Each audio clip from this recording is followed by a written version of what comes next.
Assalamualaikum warahmatullahi wabarakatuh. Waalaikumsalam warahmatullahi wabarakatuh. Innal hamdalillah nahmaduhu wa nasta'inuhu wa nastaghfiruh wa na'udzu billahi min syururi anfusina wa sayyiati a'malina. May yahdihillahu fala mudhillalah wa may yudlil fala hadiyalah. Asyhadu an la ilaha illallah wahdahu la syarikalah wa anna Muhammadan abduhu wa rasuluhu la nabiyya ba'dah. Allahumma salli wa sallim wa barik ala Muhammadin wa ala alihi wa ashabihi ajma'in wa man tabi'ahum bi ihsan ila yaumiddin, amma ba'd. Ya ayyuhalladzina amanu taqullaha haqqa tuqatih wa la tamutunna illa wa antum muslimun. Ma'asyiral muslimin wal muslimat rahimani wa rahimakumullah. Bapak Ibu jamaah pengajian keluarga ITB 80, yakni Majlis Taklim Al-Hikam, yang semoga dirahmati Allah, dan semua peserta kajian yang bergabung di luar komunitas ITB 80 yang juga ikut bergabung bersama kajian kita di pagi hari ini yang semoga dirahmati Allah. Alhamdulillah, pagi hari ini cuacanya subhanallah. Dari pagi kajian saya subuh, hujan cukup deras sampai selesai kajian sekitar jam 6:30 masih disertai hujan cukup deras. Sampai sekarang di tempat kami masih cukup, meskipun tidak sederas tadi pagi. Semoga hujan yang deras ini salah satu bagian daripada kenikmatan. Maka kita hanya minta kepada Allah, Allahumma ij'al shayban nafi'ah. Ya Allah, jadikanlah hujan yang kau turunkan menjadi hujan yang membawa manfaat, bukan hujan yang membawa madarat. Insya Allah, semua bagian daripada karunia Allah Subhanahu wa Ta'ala. Salawat serta salam semoga terlimpahkan, tercurahkan kepada Nabi kita Rasulullah Muhammad sallallahu alaihi wasallam. Semoga tercurah kepada seluruh keluarga, sahabat, dan seluruh pengikutnya hingga yaumil akhir. Saudaraku seiman, tema yang diangkat pada kesempatan pagi ini adalah hidup hanya sesaat. Maka jangan sampai kita terperdaya, kita tertipu dengan dunia. Umur, tidak ada manusia yang tahu. Apakah yang tua duluan akan diambil, yang muda, yang sangat tua, yang sakit, yang sehat. Semuanya, urusan umur itu di tangan Allah. Kita tidak pernah tahu. Yang terpenting adalah manfaatkan sebaik-baiknya umur kita, apalagi sekarang di sisa usia kita. Untuk apa? Untuk bekal akhirat. Maka jangan sampai terperdaya dengan kehidupan dunia. Karena hidup kita di dunia hanya sesaat. Ayat-ayat Al-Quran demikian mengingatkan kita, hidup hanya sesaat. Jangan terperdaya. Yang suka memperdaya kita adalah syaitan la'natullah. Yang mereka setan-setan dari bala tentaranya iblis itu tidak pernah rela kalau anak cucu Adam pada taat, pada iman, pada takwa. Satu yang diinginkan setan adalah gimana ngajak anak cucunya Adam biar bareng-bareng masuk neraka. Itulah salah satu cita-citanya setan, dan itulah perbuatan setan. Maka jangan terperdaya dengan dunia. Dan setan itulah yang memperdayakan kita.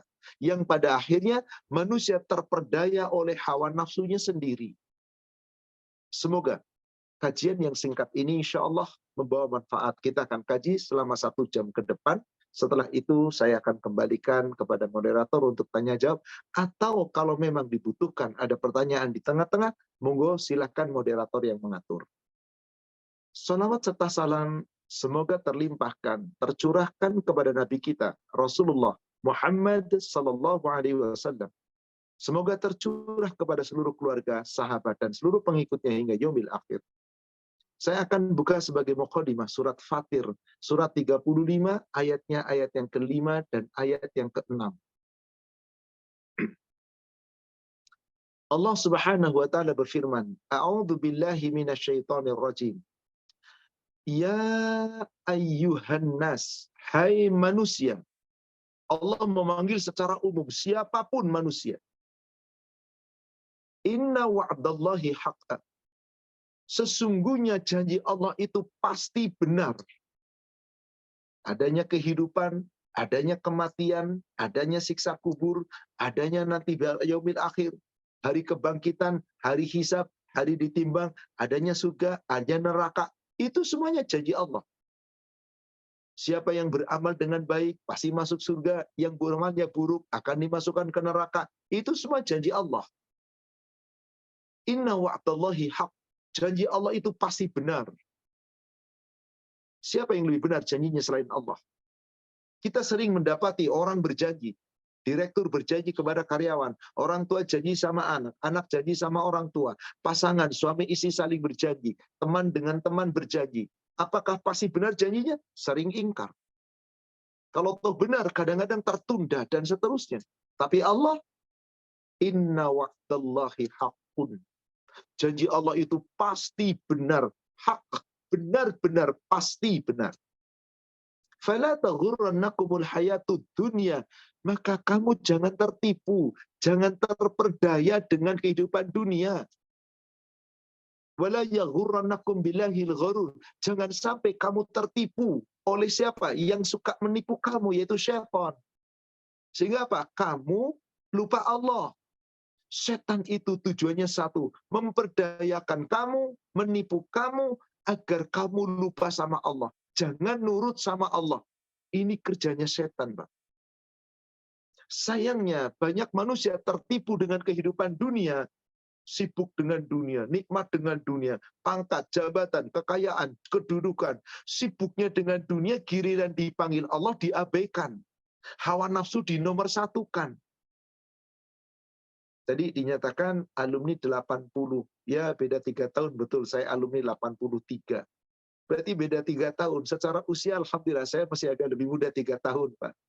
Tetapi secara amal, Allah, Bapak mengatakan saya lebih junior, lebih banyak ilmunya. Boleh jadi secara keilmuan, tapi secara amal, wallahu a'lam, Pak.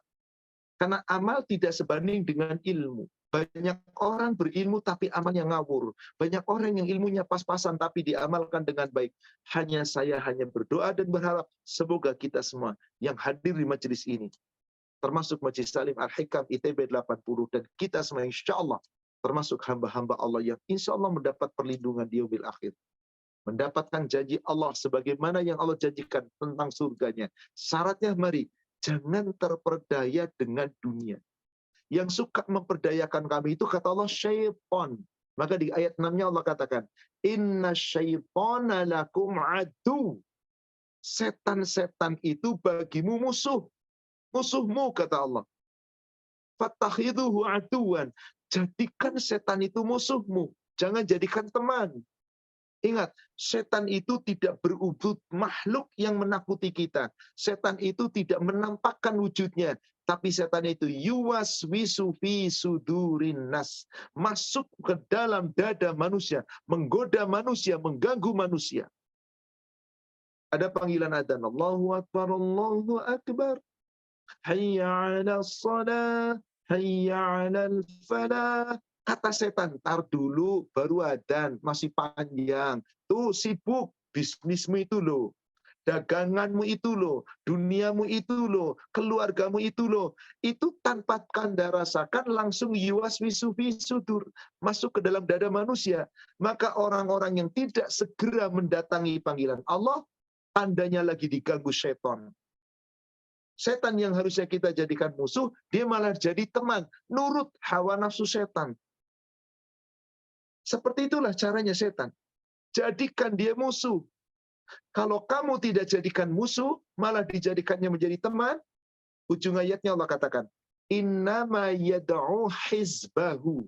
Setan itu hanya mengajakmu, menyeru kamu, memanggil kamu, supaya kamu jadi golongannya, supaya kamu menjadi teman-temannya. Apa tujuannya setan ketika menjadi manusia, menjadi golongannya? Liyakunu min ashabis sa'ir. Agar nanti kamu bersama-sama setan masuk ke dalam neraka yang menyala-nyala. Menjadi penghuni neraka yang menyalanya. Ini tujuan setan hanya satu.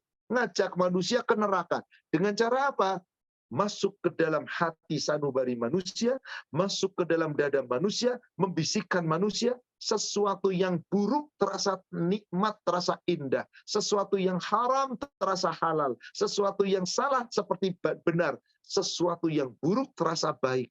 Seperti itulah cara setan mengelabui kita. Maka agar kita tidak terkelabui oleh setan, kita sadari dulu, hidup kita hanya sesaat. Nggak lama, saudara sekalian. Sesaat. Yang namanya sesaat berarti sebentar sekali. Sayangnya manusia tidak menyadari bahwa hidupnya hanya sesaat. Supaya kita bisa menyadari, mari kita lihat firman Allah. Betulkah hidup kita hanya sesaat? Saya buatkan contoh. Mohon maaf kepada admin. Bapak Catur, pernah nggak lihat album zaman dulu, Pak? Pertama kuliah lagi di dulu kan namanya Plonco zaman kita ya Pak ya, di Mapras lah kalau ada. Ya Mapras. Bapak pernah lihat nggak album zaman dulu Pak? Ospek sekarang Pak, ospek sekarang. Maksud saya Bapak pernah lihat barangkali foto-fotonya album dulu. Kira-kira kejadian itu sudah 30 tahun lebih. Bapak komentarnya apa ketika lihat foto itu? Tidak terasa lah gitu. Tidak terasa. Sepertinya baru kemarin. Sekarang. Dulu masih gagah, usia kuliah ospek itu 20 tahun lagi top-topnya. Sekarang udah 60 tahun. Lebih lagi mulai loyo. Itu subhanallah, 30 tahun lebih kita bisa komentar. 40 tahun lebih kita bisa komentar. Kayak baru kemarin. Subhanallah. Betapa singkat hidup, Pak. Kapan Anda merasa kalau sudah terjadi? Sekarang belum merasa. Maka Allah ingatkan kita di dalam Al-Quran. Rasul mengingatkan di dalam Al-Hadis. Betapa sebentar sesaat waktu hidup di dunia. Kita buktikan dalam beberapa ayat Al-Quran. Betapa hidup itu hanya sebentar. Bahkan sesaat. Dan manusia menyadari justru saat sudah dibangkitkan di padang mahsyar. Surat 23. Surat Al-Mu'minun. Ayatnya ayat 112 sampai 115. Ini dialog Allah ketika bertanya kepada penghuni, kepada manusia di saat dibangkitkan di padang mahsyar. Surat 23, surat Al-Mu'minun. Ayatnya ayat yang ke-112 sampai 115. Allah bertanya ketika manusia dibangkitkan di padang mahsyar. Qala kam labithtum fil ardi adada sinin. Allah bertanya, berfirman, hai manusia, berapa tahunkah lamanya kamu tinggal di bumi? Berapa lamanya kamu hidup di dunia? Berapa lama? Ayat 113-nya. Qalu, mereka menjawab, labithna yauman au ba'da yaumin. Ya Allah, sepertinya kami tinggal di dunia, hidup di bumi hanya sehari atau hanya setengah hari. Fas'alil adin. Wahai Allah, tanyakanlah kepada orang-orang yang menghitung. Sepertinya kami ragu apa sehari atau setengah hari. Coba tanya sama orang yang menghitung. Subhanallah. Disuruh tanya orang hitung, coba bayangkan. Maka Allah Subhanahu wa taala berfirman, qala, dijawab oleh Allah di ayat ke-114-nya. Illa bistum illa qalila law annakum kuntum ta'lamun.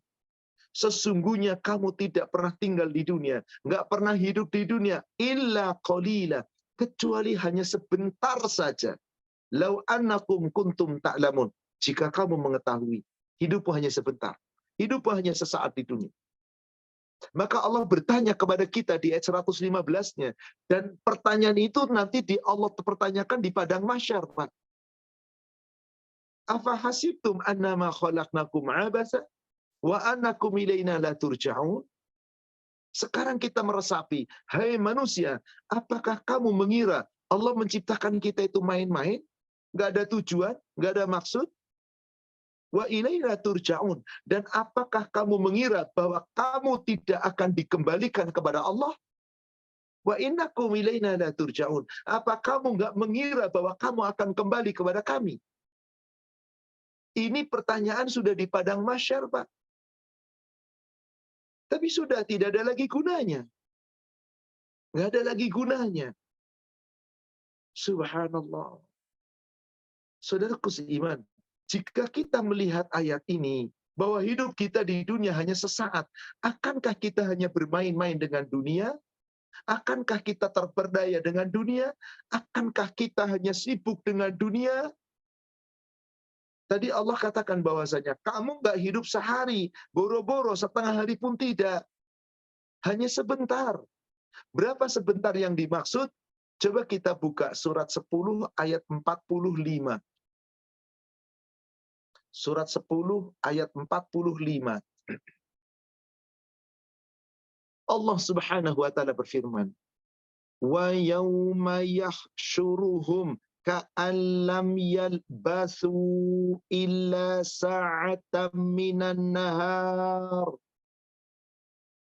Wa yauma yahsyuruhum, pada hari ketika nanti Allah mengumpulkan mereka, ka'an lam yalbathu illa sa'atan minan nahar.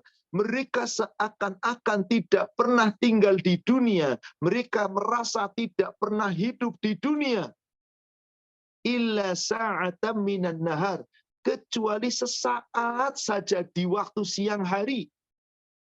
Yata'arafuna bainahum, sama waktunya seperti ketika mereka saling berkenalan sesama mereka. Qad, sungguh, khasiran ladzina kadzabu biliqa'illah, rugi orang yang di dunia dia hidup seenaknya, dia hidup semena-mena dan mendustakan hari perjumpaan dengan Allah. Wa ma kanu muhtadun, dan mereka adalah orang-orang yang tidak mendapatkan petunjuk. Rugi. Maka saudara sekalian, setiap kita sholat, wajib kita minta petunjuk. Karena tanpa petunjuk hidup kita sesat. Tanpa petunjuk hidup kita tidak akan nikmat. Hidup Anda hanya dunia yang terpikirkan. Tanpa petunjuk Anda nggak bisa meraih ridha Allah.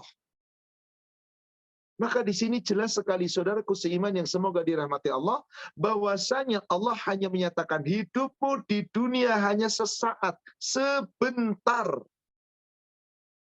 Mengapa Allah katakan cuma sesaat? Mengapa Allah katakan seperti orang kenalan di siang hari? Karena memang perhitungan hidup kita di dunia dengan waktu kehidupan kita di akhirat berbeda jauh. Berapa perbandingannya? Lihat surat 22 ayat 47. Surat 22 ayat 47. Ketika Nabi SAW berdakwah, orang-orang Arab Quraisy di kota Mekah, orang-orang munafik, orang-orang Yahudi dan Nasara di Madinah, mereka menentang habis-habisan dakwah Rasul. Mereka menghina dan mencela Rasul. Bahkan yang mereka inginkan, "Hei Muhammad, kalau memang ada siksaan datang, tolong segerakan." Mana? Buktinya dari dulu tidak ada siksa. Kalau ada kiamat tiba, mana? Timpakan siksaan itu kepada kami. Menantang supaya disegerakan datangnya azab. Maka Allah firmankan di ayat ini, surat 22 ayat yang ke-47. Wa yasta'jilunaka bil azab. Mereka meminta kepadamu ya Muhammad, agar apa? Allah segera mendatangkan azab. Mana kalau memang ada azab neraka? Datangkan sekarang. Siksa kami sekarang di neraka. Menantang, naudzubillah. Maka Allah katakan, wala yukhlifallahu wa'dah. Allah tidak akan mengingkari janjinya. Kenapa? Karena Allah berjanji azab itu nanti setelah Anda mati. Yaitu di yaumil akhir. Di dunia Allah nggak timpakan azab. Maka Allah katakan di ujung daripada ayatnya, wa inna yauman, sesungguhnya satu hari, inda rabbika, di sisi Rabbmu, ka alfi sanatim mimma ta'udun. Itu waktunya menurut perhitunganmu sama seperti 1000 tahun. Jadi kalau bapak-bapak, ibu-ibu nanti hidup di akhirat sehari, Pak, itu kalau dihitung dengan waktu dunia, seakan-akan sehari akhirat itu 1000 tahunnya waktu dunia. Kalau begitu, kita hidup di dunia, sekarang udah usia 60 tahun. Berapa kita hidupnya dibandingkan akhirat? Sesaat. Seperti di siang hari, seperti orang saling berkenalan. Apakah ini akan kita sia-siakan? Apakah ini akan kita jadikan menjadi kehidupan yang bermain-main, senda gurau? Tidakkah Anda berpikir? Subhanallah, saya yakin semua manusia dan terutama kita yang sedang kajian ini sadar sesadar-sadarnya kita itu hidup hanya sesaat dan pasti mati. Tapi hawa nafsu yang sering mengalahkan diri kita sendiri.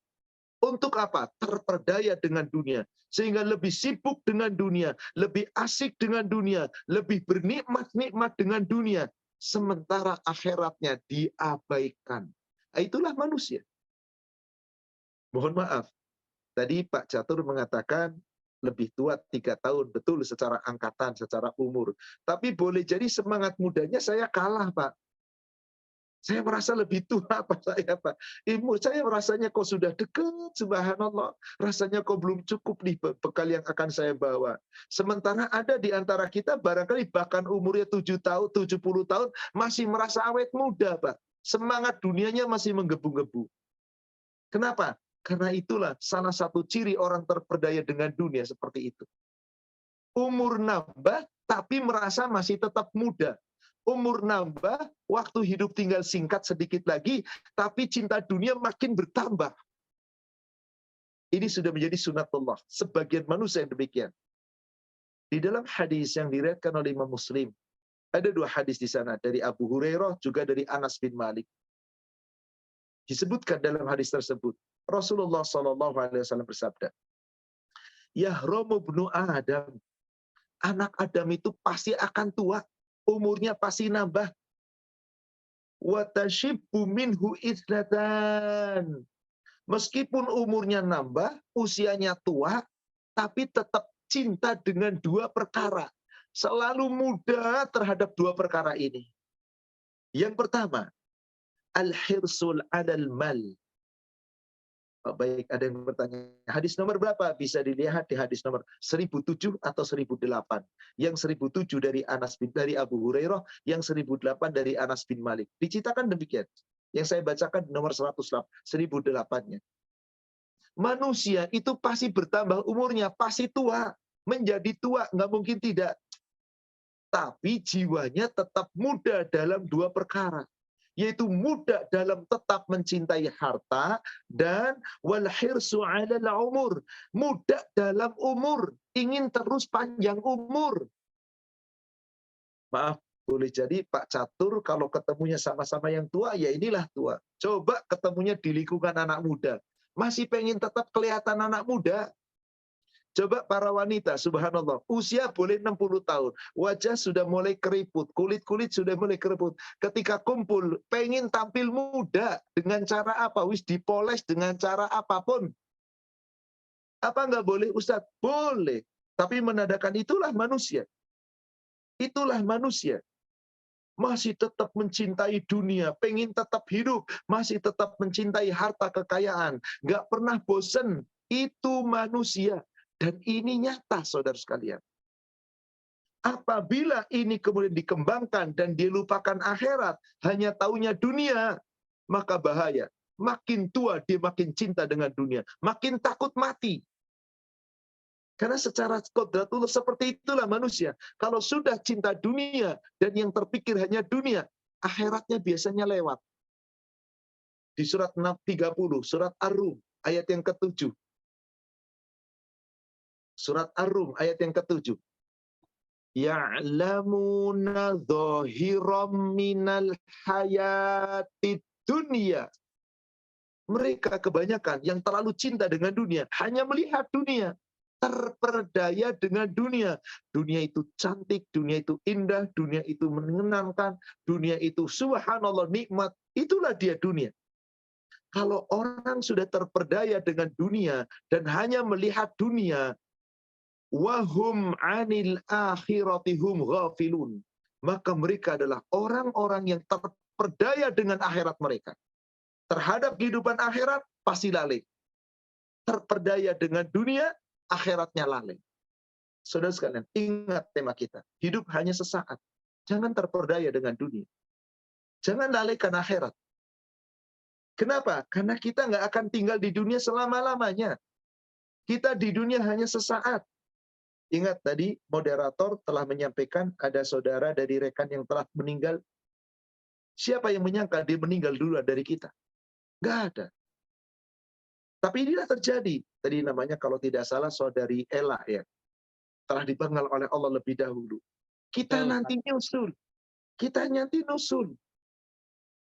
Kapan? Wallahu a'lam. Yang jelas pasti akan menyusul. Jangan terperdaya dengan dunia. Maka di ayat yang ke-8-nya Allah suruh kita berpikir. Mereka semua yang menikmati dunia, lalu lupa akhirat suruh pikir. Awalam yatafakkaru fi anfusihim. Apakah mereka tidak memikirkan tentang diri mereka sendiri? Apa kita tidak berpikir tentang kita? Tubuh kita, harta kita, keluarga kita, pasangan kita, hadetolan kita, kekayaan, kedudukan, itu milik siapa sih? Dari mana asalnya? Ma khalaqallahu samawati wal ard wa ma bainahuma illa bil haqq wa ajali musamma. Sesungguhnya Allah menciptakan langit, menciptakan bumi, dan menciptakan segala kekayaan, kenikmatan, dan fasilitas yang ada di antara langit dan bumi. Itu semuanya untuk manusia, dan Allah ciptakan illa bil haqq. Bukankah manusia yang paling banyak mengambil nikmat dibandingkan bintang yang lain? Semua itu dengan kebenaran. Wa ajali musamma, sampai batas waktu yang ditetapkan. Nggak lama. Wa inna katsiran minan nas biliqa'i rabbihim lakafirun. Tapi sungguh kebanyakan manusia terhadap perjumpaan dengan Allah, Rabb mereka ingkar, seakan-akan dunia. Dunia yang dicari, dunia yang diperoleh. Padahal dunia itu hanyalah permainan. Nggak ada apa-apanya. Kecil. Jangan sampai kita terperdaya dengan dunia. Dunia itu cuma sementara. Dunia itu tidak abadi. Lihat kembali. Surat Muhammad ayat ke-36. Surat 47 ayat 36.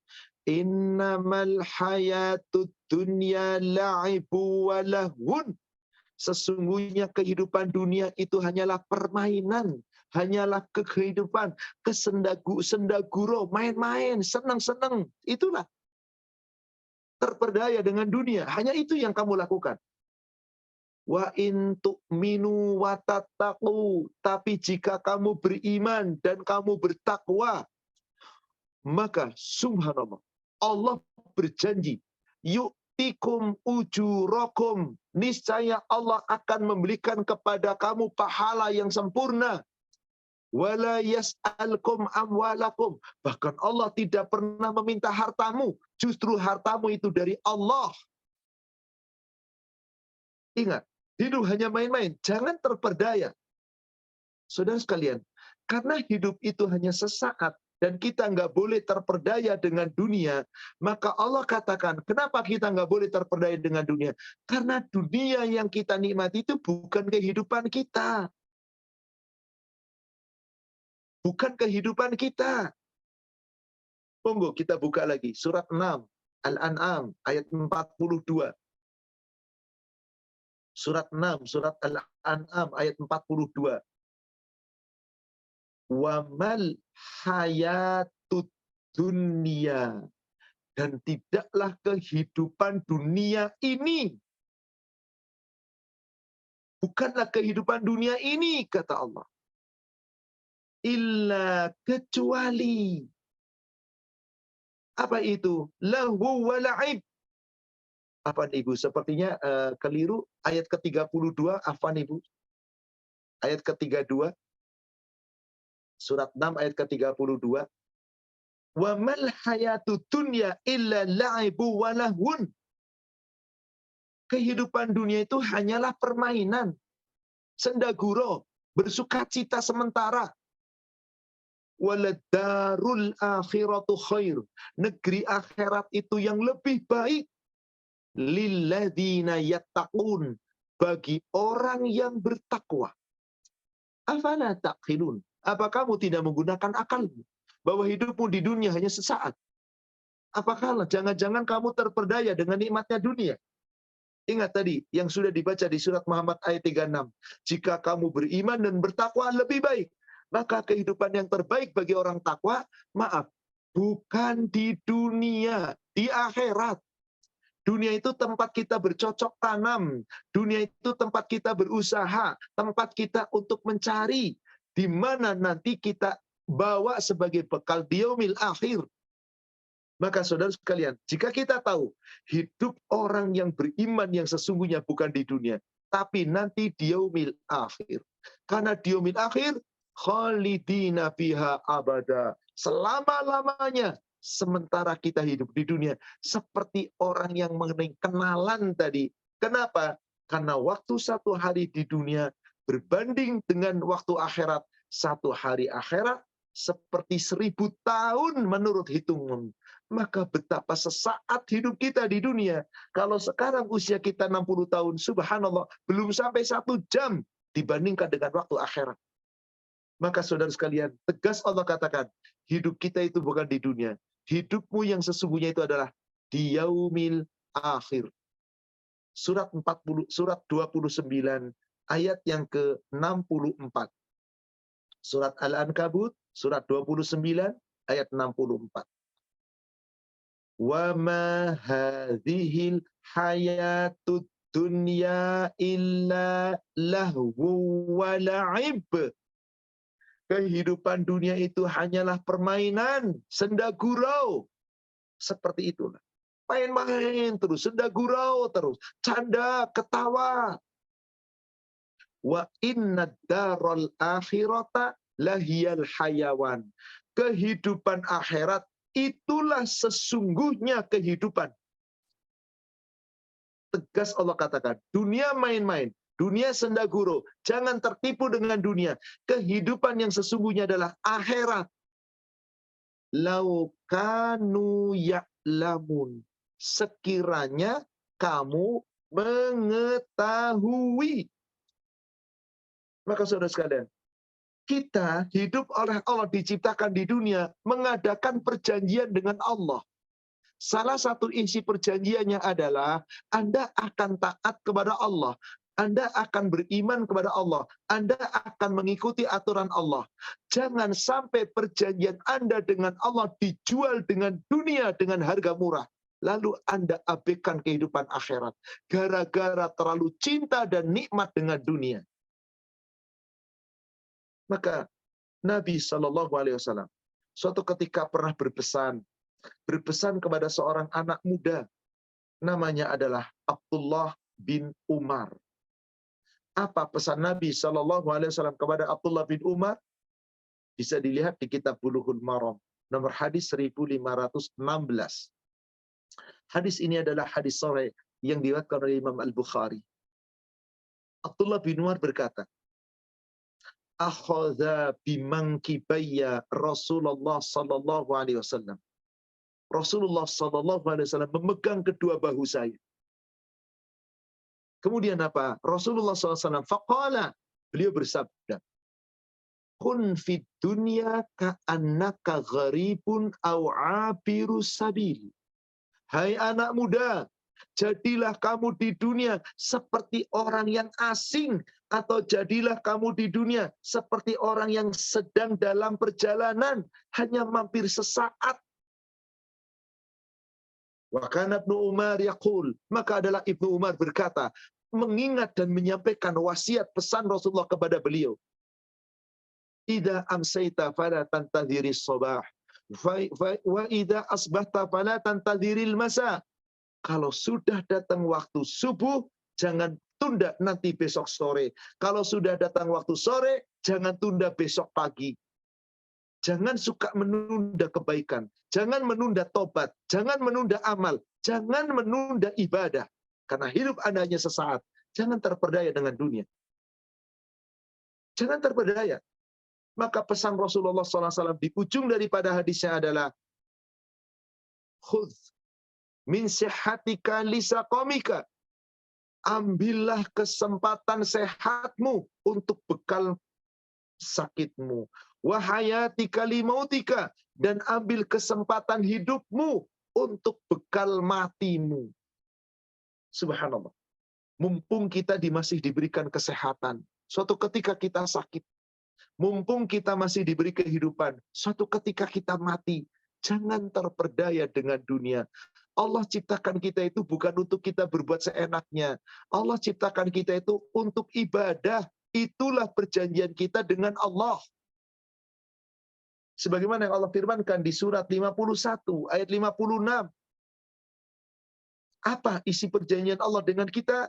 Wa ma khalaqtul jinna wal insa illa liya'budun. Tidaklah Allah menciptakan jin, tidaklah Allah menciptakan manusia, kecuali jin dan manusia itu tugasnya satu, ibadah. Itulah perjanjian kita. Perjanjian itu, subhanallah, sudah Allah sampaikan sejak kita ada di dalam rahim. Surat Al-A'raf, surat 7, dari ayat 172, itulah isi perjanjian kita dengan Allah di saat kita masih dalam rahim. Sudah diambil perjanjian. Allah Subhanahu wa taala berfirman,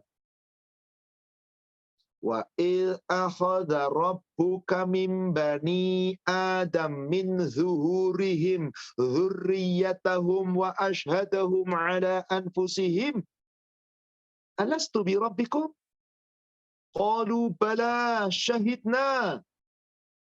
Ingat, hai manusia, kita semua anak cucu Adam. Ingatlah ketika Allah mengeluarkan dari tulang punggung anak cucu Adam, keturunan mereka ketika masih dalam rahim ibu kita. Allah mengambil perjanjian atas jiwa-jiwa kita. Allah bertanya kepada ruh kita saat kita hendak ditiupkan ruh ke dalam jasad di dalam rahim. Alastu bi rabbikum? Hai manusia, aku ciptakan kamu hidup di dunia. Apakah kamu mengakui bahwasanya aku ini Rabbmu? Bukankah aku ini Tuhanmu yang wajib kamu sembah, kamu ibadahi, kamu taati, kamu turuti? Mau kamu menjadikan aku sebagai Rabb? Qalu, semua manusia dalam rahim ibunya berkata, menjawab apa yang telah dipersaksikan oleh Allah sebagai janji dengan Allah. Bala syahidna, benar wahai Rabbku, kami bersaksi. Kami bersaksi bahwa kami akan nurut nanti di dunia. Kenapa Allah sampaikan ayat ini?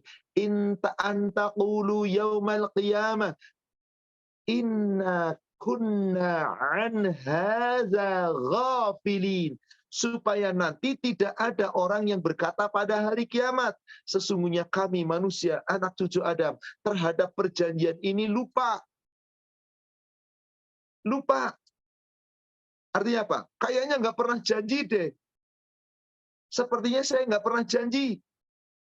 Seperti itulah. Apakah kemudian Allah akan membebaskan manusia? Tidak.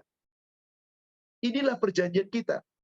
Maka perjanjian kita dengan Allah harus ditepati. Jangan dikhianati. Maaf, saya ingin berdialog dengan admin, Pak Catur. Pak Catur kira-kira sehari berapa kali janji sama Allah, Pak? Minimal 5 ya? Minimal 5. Enggak, 9. Kalau Bapak sholat 5 waktu bukan 5, 9. Kenapa? Asyhadu an la ilaha illallah Bapak baca setiap tasyahud. Ya. Duhur 2 kali, asar 2 kali, maghrib 2 kali, isya 2 kali, 4. Cuman subuh yang sekali. Ya. Kalau cuman sholat 5 waktu. Ya. Pak Catur setelah selesai wudhu doanya apa, Pak? Asyhadu alla ilaha wahdahu la syarikalah. Asyhadu anna. Loh, janji lagi, Pak. Syahadat lagi, Pak. Pak Catur ketika selesai sholat berzikir, salah satu zikir apa ucapannya, Pak? La ilaha illallah. La ilaha illallah. Janji lagi, Pak. Pak Catur sholat qobliyah, sholat ba'diyah, sholat syukur wudhu, sholat malam, sholat duha. Janji lagi, Pak. Pak Catur Kebanyakan dengar janji ya. adzan. Berapa kali Bapak syahadat, Pak? Ketika adzan, berapa kali mendengarkan, Pak?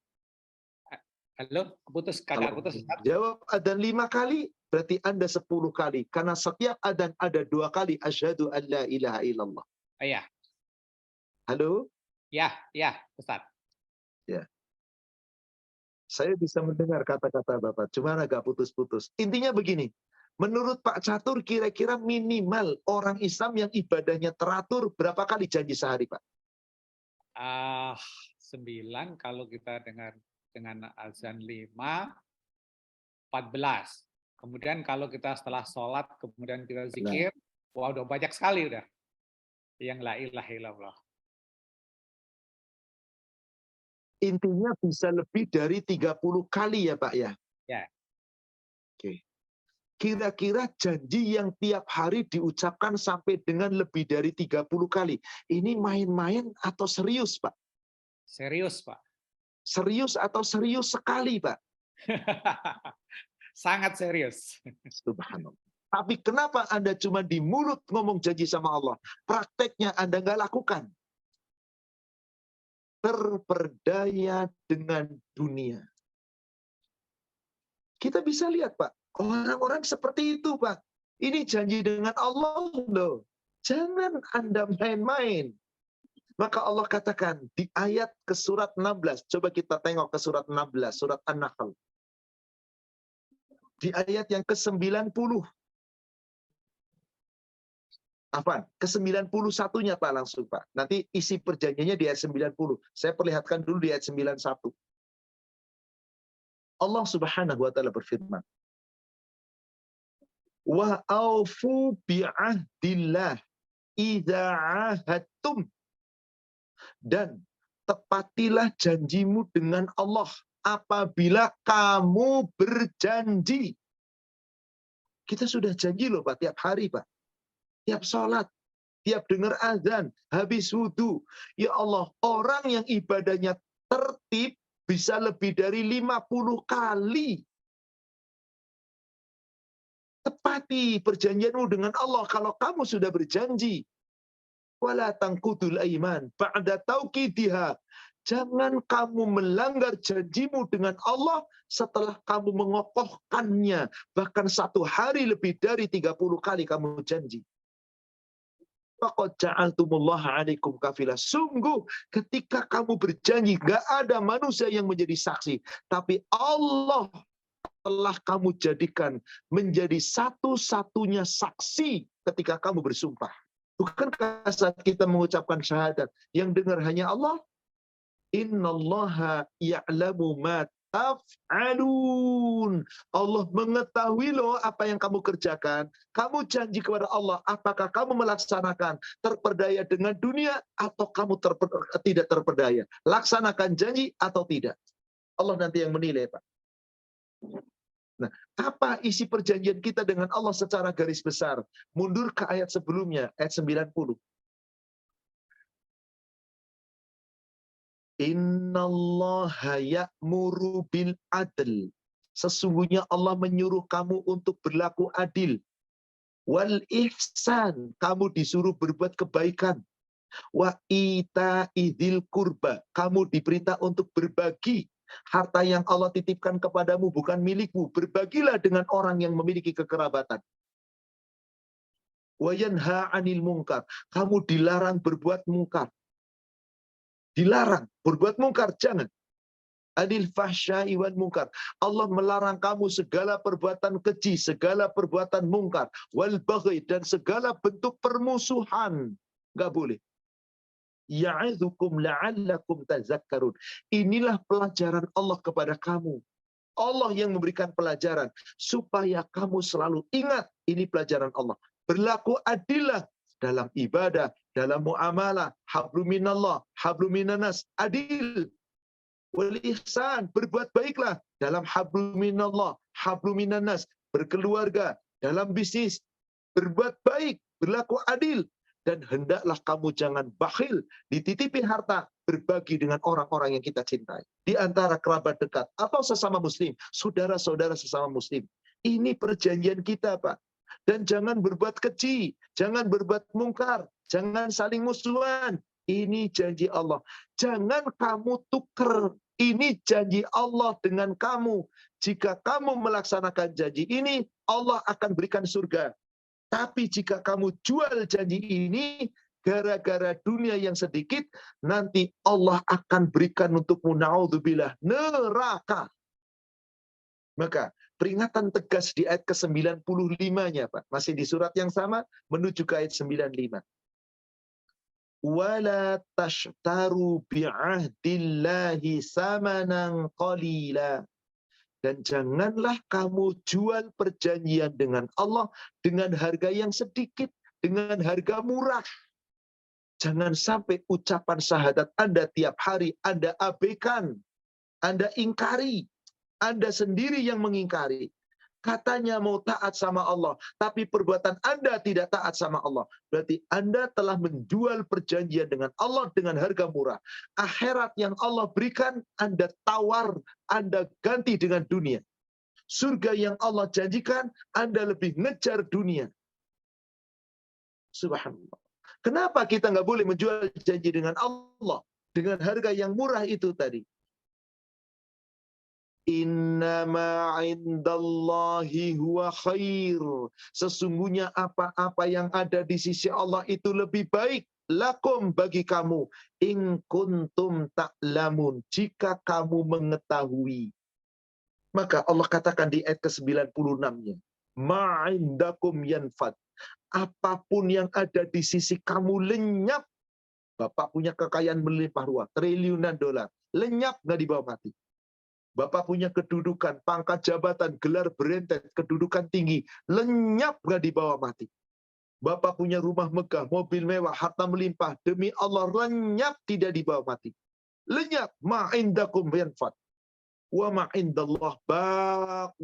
Tapi yang ada di sisi Allah, pahala kebaikan, pahala sholat, pahala saum, pahala ibadah, semua kebaikan-kebaikan yang kita lakukan karena Allah, itu yang kekal dibawa sampai ke akhirat. Wala najziyanna alladzina sabaru ajrahum bi ahsani ma kanu ya'malun. Sungguh Allah hanya akan memberikan balasan yang paling sempurna hanya kepada orang-orang yang sabar saja atas apa yang mereka lakukan di dunia. Apa balasannya? Jannah, surga. Saudara sekalian, saya akan sampaikan sebuah hadis yang diriwayatkan oleh Imam Muslim dari sahabat Anas bin Malik. Tersebut di kitab Sahih Muslim 2491. Rasulullah SAW bersabda, yatba'ul mayyitu salasun. Kelak apabila kita mati, yang akan mengiringi jenazah kita ditanam sampai ke kubur ada 3. Fayarji'u tsnan wa yabqa wahid. 3 yang mengiringi itu pada akhirnya nanti setelah Anda dikubur, 2 akan balik lagi. 1 mengiringi kamu, ikut terus dikubur sampai dibangkitkan di yaumil akhir. Siapakah yang mengiringi jenazah kita saat kita hendak dikubur? Yatba'uhu maluhu wa ahluhu wa amaluhu. Yang mengiringi jenazah kita adalah hartamu, keluargamu, amal ibadahmu. Amal ibadahmu. Fayarji'u tsnan, yang 2 balik. Coba Bapak Ibu, saya yakin kita pernah melihat ada diletakkan di kuburan. Mungkin orang tua kita, handetolan kita, teman kita, saudara kita, keturunan kita yang sudah lebih dulu diiringi lalu diletakkan di kubur. Saat diiringi siapa yang mengiringi tadi? Harta, itu pun sebagian. Keluarga, itu pun sebagian. Amal, itu seluruhnya. Di saat kemudian balik kembali, Anda ditinggal sendiri di alam kubur. Hartamu balik lagi. Hartamu, keluargamu balik lagi. Siapa yang mengiringi kamu? Wa yabqa wahid. Satu yang mengiringi kamu. Apa itu? Amaluhu. Amalmu. Amalmu. Satu itu. Mari kita berpikir sejenak. Mari kita merenung, saudara sekalian. Kira-kira lebih banyak mana yang kita kumpulkan ini? Harta kita? Kita mengumpulkan kedudukan kita membanggakan pangkat jabatan kita? Apakah amal kita yang selama ini sudah kita berbekali diri? Apakah amal kita yang sudah kita jaga sebaik-baiknya? Silakan kita masing-masing merenung. Ingat, hidup hanya sesaat. Jangan terperdaya dengan dunia. Hidup hanya sementara. Jangan terperdaya dengan dunia. Ingat tadi, hidup di dunia adalah berjuta-juta tahun tanpa pernah berhenti. Sementara hidup di akhirat Anda cuma puluhan tahun. Itu pun dibandingkan waktu akhirat hanya sesaat yang tidak ada nilainya. Saya akan tutup dengan sebuah hadis. Sebelum hadis ini saya sampaikan, saya ingin berdiskusi lagi. Saya ingin berdialog lagi dengan moderator, Pak Catur. Maaf, menurut Bapak, kita mengalami kehidupan berapa kali, Pak? 1, 2, 3, 4. 4 atau 5, Ustaz? 4. Coba, pertama apa? Alam roh. Alam roh. Kedua? Rahim. Alam rahim. Ketiga? Dunia. Dunia. Keempat? Ya, alam barzah, kubur. Alam barzah. Kelima? Akhirat, alam akhirat. Sebetulnya alam ruh dan alam rahim itu menyatu, Pak. Alam rahim itulah alam ruh. Jadi kita 4. Alam rahim, kira-kira berapa lama, Pak? Bapak di alam rahim? 9 bulan lah. 9 bulan. Nah, itulah alam ruh. Bapak ngerasa senang nggak? Ngerasa nikmat nggak? Atau kesempitan? Merasa sesek nggak di alam rahim, Pak? Tidak merasa apa-apa.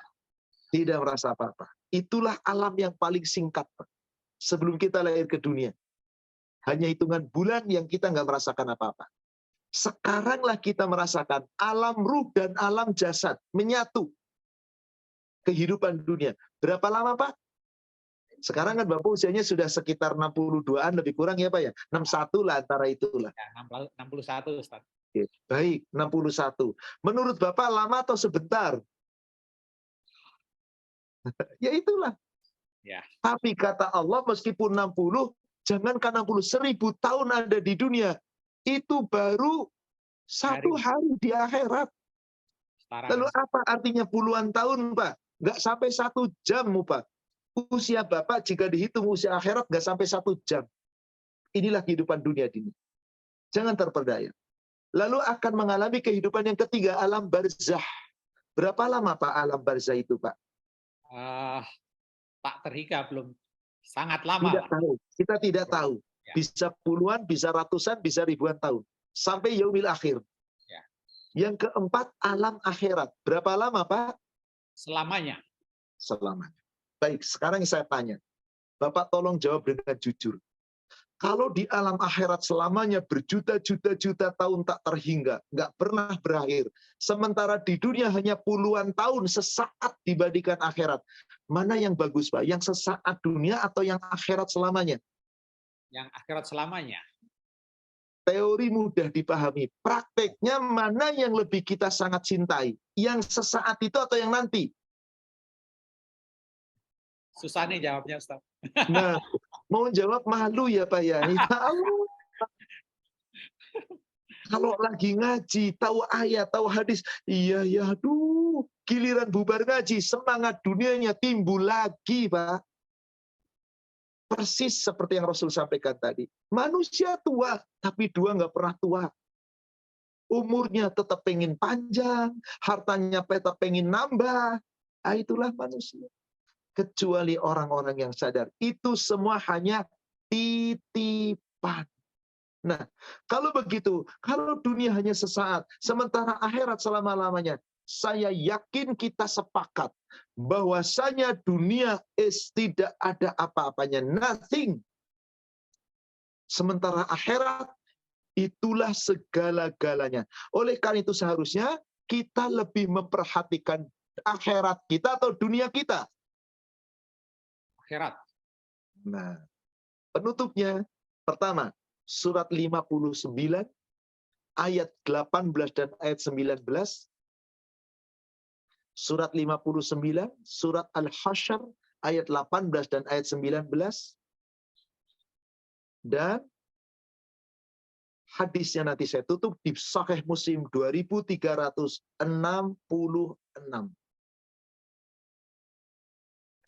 Pertama, surat 59 ayat 18 dan 19. Allah berfirman, Ya ayyuhalladzina amanu taqullah. Hai orang-orang yang beriman, bertakwalah kamu kepada Allah. Wal tanzur nafsum ma qaddamat lighad. Hendaklah setiap diri memperhatikan apa yang sudah kamu miliki, bekal apa yang sudah kamu miliki untuk hari esok, untuk akhirat. Sudah punya belum? Sudah cukup belum? Wattaqullah, maka segera bekalmu adalah takwa. Bertakwalah kamu kepada Allah. Innallaha khabirum bima ta'malun. Allah itu khabir, maha teliti, maha menyaksikan semua yang kamu kerjakan di dunia. Gak bakal luput dari tanggung jawab di hadapan Allah. Maka Allah berpesan di ayat ke-19-nya.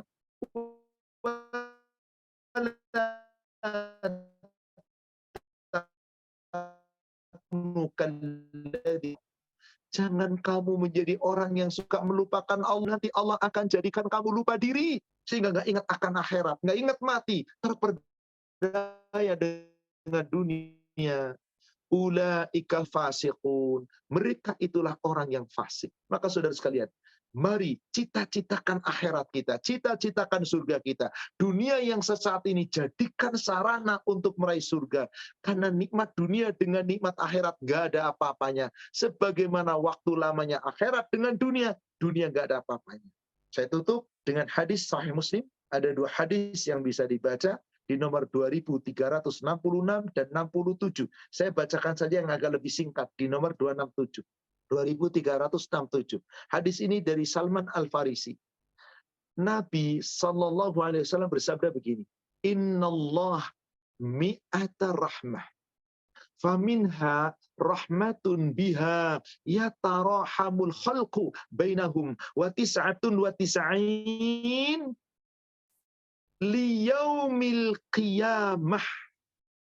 Sesungguhnya Allah memiliki rahmat, kasih sayang Allah 100%. 1% Allah turunkan di dunia untuk seluruh makhluk.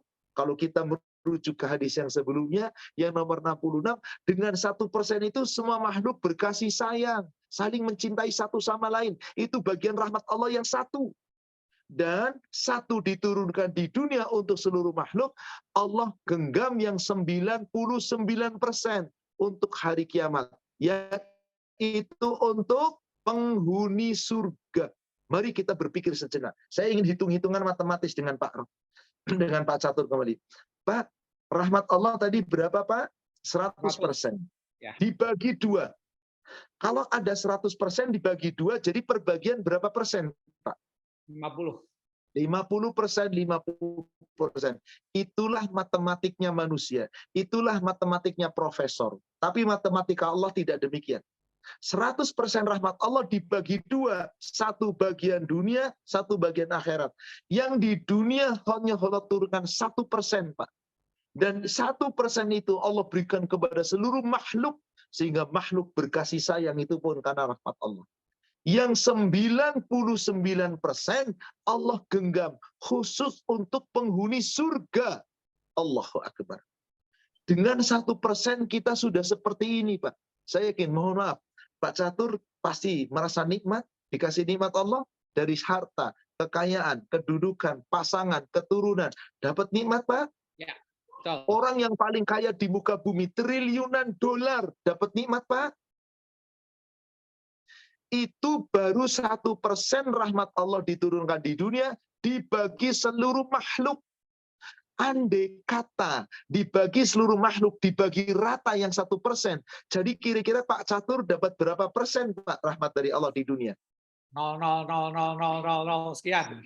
Jadi nolnya lebih dari 10 ya Pak ya? 0,000. Sudah nikmat apa enggak Pak? Sangat. Gimana yang 99, Pak? Allahu Akbar. Allahu Akbar. Aduh, nggak ada apa-apanya di dunia. Demi Allah, kecil. Andai kita sudah tahu yang 99. Sayangnya manusia nggak mau tahu. Padahal Allah sudah janjikan. Kayak apa nikmatnya surga. Kayak apa nikmatnya nanti di akhirat. Bagaimana sengsaranya neraka. Dunia nggak ada apa-apanya. Tapi karena terperdaya dengan dunia, meskipun hidup hanya sesaat, tetap saja dunia yang dikejar, dunia yang dikejar. Na'udzubillah. Semoga kita tidak sampai terperdaya dengan dunia, dan kita menyadari hidup kita di dunia hanya sesaat. Wallahu a'lam. Mari Bapak Ibu, kejar yang 1% di dunia, yang kita harus raih dengan sungguh-sungguh. Kejar yang 99% di surga, yang harus kita raih dengan lebih bersungguh-sungguh. Insya Allah. Semoga para jamaah kajian kita, wabil khusus alumni 80 dari ITB, kajian Majelis Ta'lim Al-Hikam, dan para jamaah yang bergabung pada kajian kita, sadar hidup kita cuma sesaat. Jangan terperdaya dengan dunia. Semoga kajian ini bermanfaat untuk kita semua. Insya Allah. Saya kembalikan kepada Agni. Silakan Pak Catur, kita bisa lanjutkan dengan sesi tanya jawab. Terima kasih Ustadz. Masya Allah. Ya, apa yang disampaikan Ustadz menyadarkan kamilah, khususnya saya lah. Sebenarnya Allah sudah memberikan clue ya, memberikan beberapa firman-Nya mengenai dunia dan akhiratnya, perbandingannya sudah sangat luar biasa. Hanya tadi memang Ustadz sampaikan kita kadang lalai atau mungkin sering lalai lah. Itu. Baik, saya tadi lupa menyapa Bapak Ibu sekalian yang saat ini bergabung, yang dari komunitas yang di luar ITB 80, kami sampaikan selamat datang, selamat bergabung, dan kami menyampaikan terima kasih meramaikan kajian ilmu, majelis ilmu pada siang hari ini. Baik, saya akan masuk ke tanya jawab. Udah ada 2 pertanyaan di chat ya, ini ada direct message ke saya. Sebentar. Ini yang pertama. Assalamualaikum warahmatullahi wabarakatuh. Izin bertanya, panggilan sholat berkumandang, tetapi ada acara belum selesai, tidak bisa ditinggalkan. Padahal hidup ini sementara, seharusnya panggilan Allah didahulukan, urusan dunia menjadi nomor 2. Bagaimana solusinya apabila kita ada keperluan mendekati maghrib, padahal tidak terdesak? Sebentar, akhirnya mendekati waktu maghrib, kemudian ada keperluan mendesak, akhirnya waktu sholat terbengkalai. Baik. Nanti yang Allah tanyakan adalah urusan sebesar apa yang sedang kamu hadapi. Lebih besar mana dengan panggilan Allah? Nggak ada alasan, meskipun sudah dekat waktu maghrib, sudah dekat waktu duhur, waktu asar, waktu isya. Hak Allah itu nggak boleh diabaikan. Hak Allah itu nomor 1. Kalau katakan ada urusan yang mendesak, ada urusan sehingga apa nggak bisa tepat waktu, silakan Anda berkata demikian di dunia. Yang menilai nanti apakah urusan itu sehingga Anda menunda sholat lebih dulu urusan dunia daripada sholat, syar'i atau tidak, nanti Allah yang nilai. Kita beralibi, terserah Anda. Saudara sekalian, di kitab Bulughul Maram nomor hadis 183 dari Abu Mas'ud, Rasulullah sallallahu alaihi wasallam bersabda, "Inna afdalul amal indallah as-salatu li awalil waqtiha." Sesungguhnya yang paling utama amal, seutama-utama amal di sisi Allah, amal yang paling dicintai Allah, salat pada awal waktu. Awal waktu. Begitu kedengaran panggilan Allah, sami'na wa ata'na. Jangan ditunda. Kemudian di hadis Muslim nomor hadis 66 dari Abdullah bin Mas'ud, ketika beliau bertanya kepada Rasulullah sallallahu alaihi wasallam, "Ya Rasulullah, ayy amali afdal?" Hai Rasulullah, amal apa yang paling utama? Rasul menjawab, as-salatu li waqtiha, salat pada waktunya.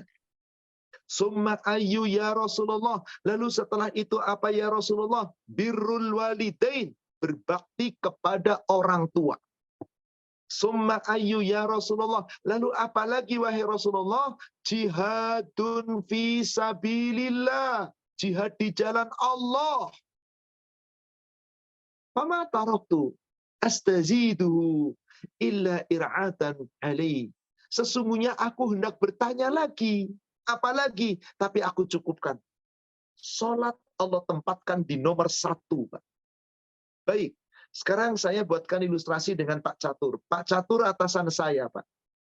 Pak Catur manajer operasional. Di atas Pak Catur masih ada direktur. Saya karyawan Bapak, pekerja Bapak, staf. Saya sedang mengerjakan tugas. Saya sedang mengerjakan urusan kantor. Bapak disuruh oleh direktur. Pak Catur, tolong Pak Ahmad Susilo segera panggil. Suruh menghadap Bapak. Sampaikan tentang yang lebih penting. Disuruh atasan. Bapak disuruh direktur.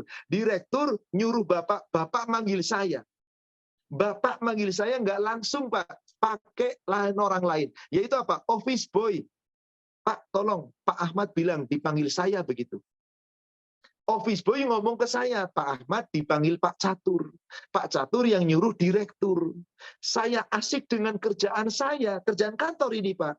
Bukan urusan pribadi. Saya terlambat datang ke Pak Catur. Pak Catur senyum atau marah? Cemberut, Pak. Cemberut. Kalau saya lakukan itu sering, Bapak tambah marah apa enggak? Nanti Bapak ngomong apa sama direktur tentang saya? Iya. Pak Ahmad itu kalau dipanggil nggak tepat, suka nunda-nunda. Paling ngomong apa? Yaudah pecat aja deh SP3 sekaligus. Pak, lebih tinggi mana panggilan Allah dengan panggilan Pak Catur? Lebih tinggi mana panggilan Allah dengan panggilan direktur?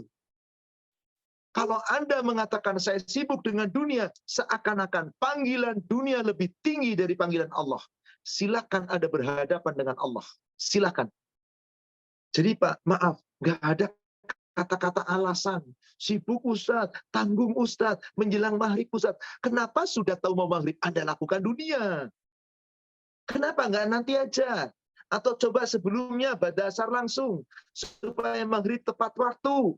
Saya dokter Ustadz, qadarullah, harusnya memang jam 4 tadi operasi. Karena ada ini, itu, dan seterusnya, jam 5 baru operasi. Pas waktu maghrib masih ada pembedahan.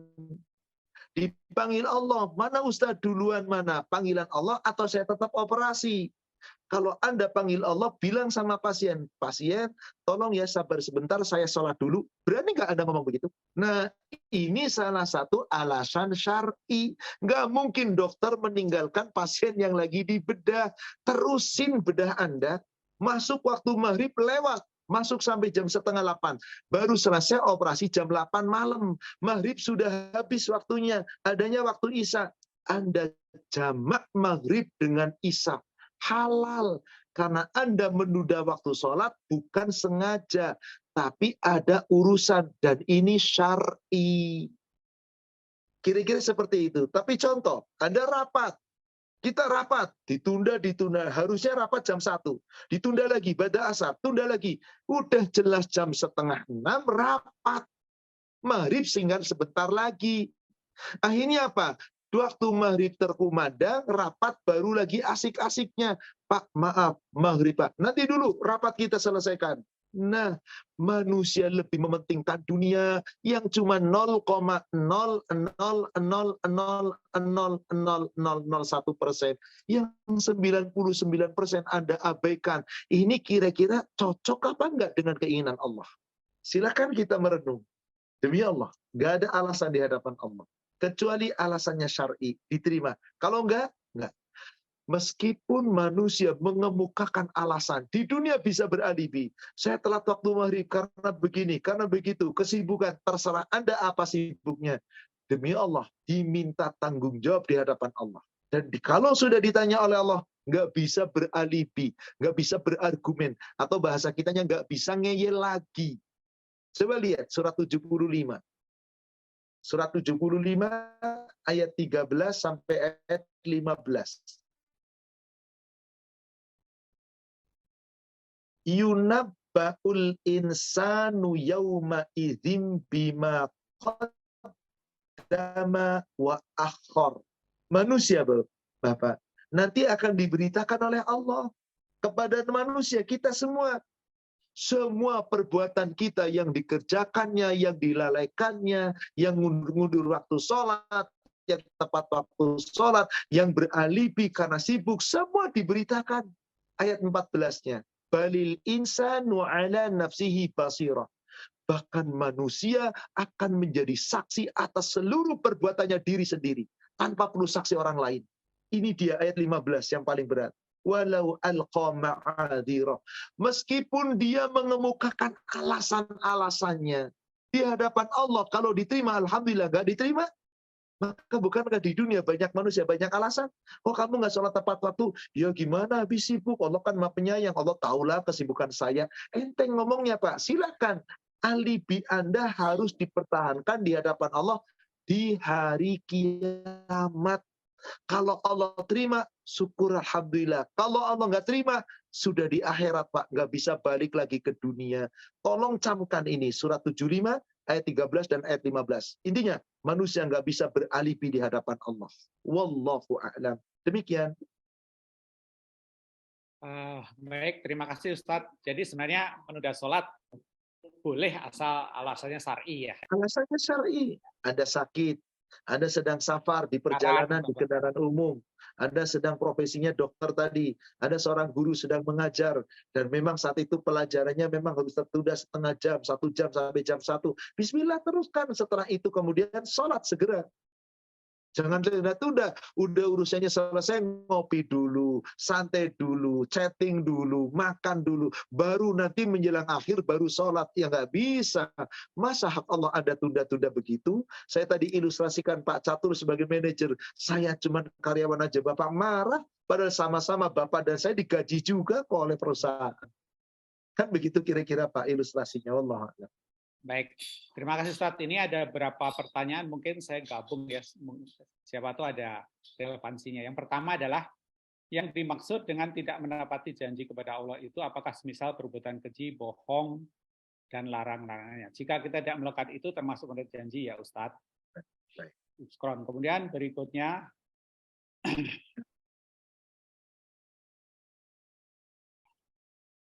ini tadi relevan dengan yang Ustadz sampaikan.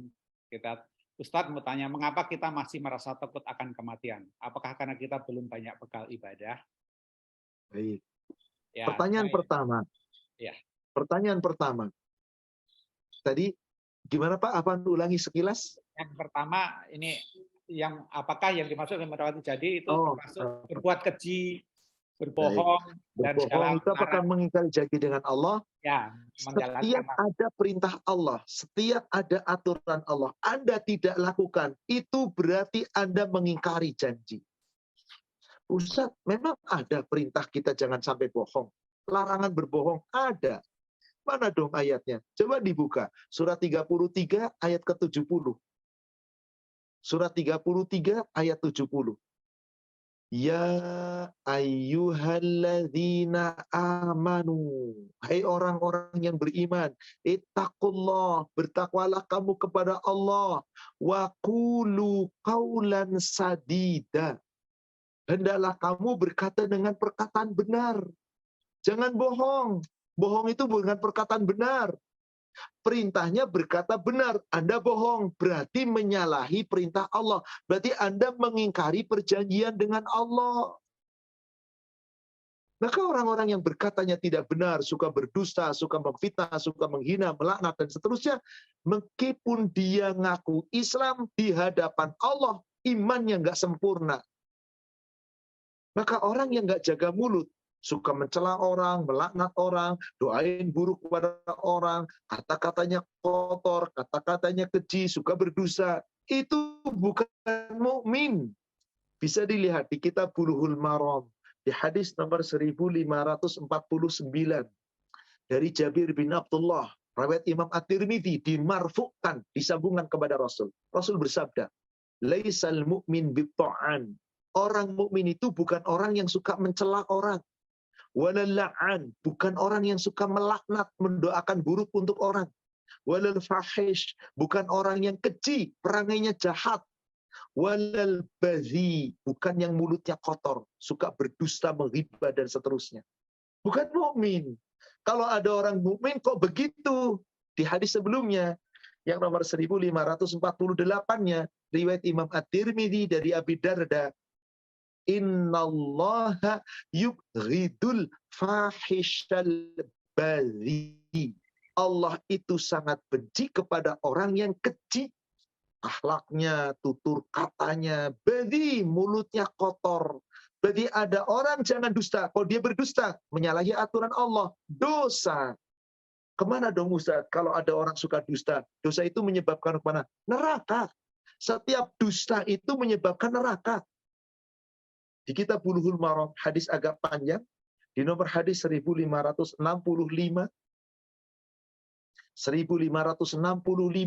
hadis itu sahih, muttafaqun alaih. Dari Abdullah bin Mas'ud, Rasul berpesan di situ. Alaikum bisidqi fa inna sidqa yahdi ilal bir fa innal bir yahdi ilal jannah. Hendaklah kalian senantiasa berpegang kepada kebenaran, berpegang kepada kejujuran, karena kejujuranmu mengantar kepada kebaikan. Kebaikanmu itu akan membawa ke surga. Tuh. Maka orang yang jujur, hatta yuktaba indallah siddiqan, nanti tertulis di sisi Allah orang jujur. Lalu apa larangan Rasulullah? Wa iyyakum wal kadzib. Kamu jangan suka berdusta. Jauhi oleh kalian sebuah dusta. Fa innal kadzib yahdi ilal fujur. Perbuatan dustamu menunjukkan seseorang menuju kepada perbuatan jahat, fajur, durhaka. Fa innal fujur yahdi ilan nar.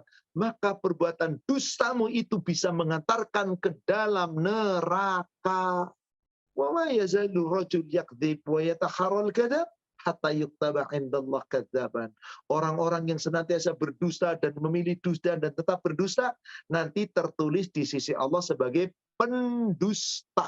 Na'udzubillah. Summa na'udzubillah. Jadi salah satu perjanjian Allah, Anda nggak boleh berdusta, harus jujur, berkata jujur, dan milih teman pun lihat orang yang jujur, jangan orang dusta jadikan sahabat. Lihat hadis, lihat ayatnya. Surat 9, 119. Surat 9, 119. Ya ayyuhalladzina amanu taqullah wa kunu ma'as-shadiqin. Hai orang-orang yang beriman, bertakwalah kamu kepada Allah.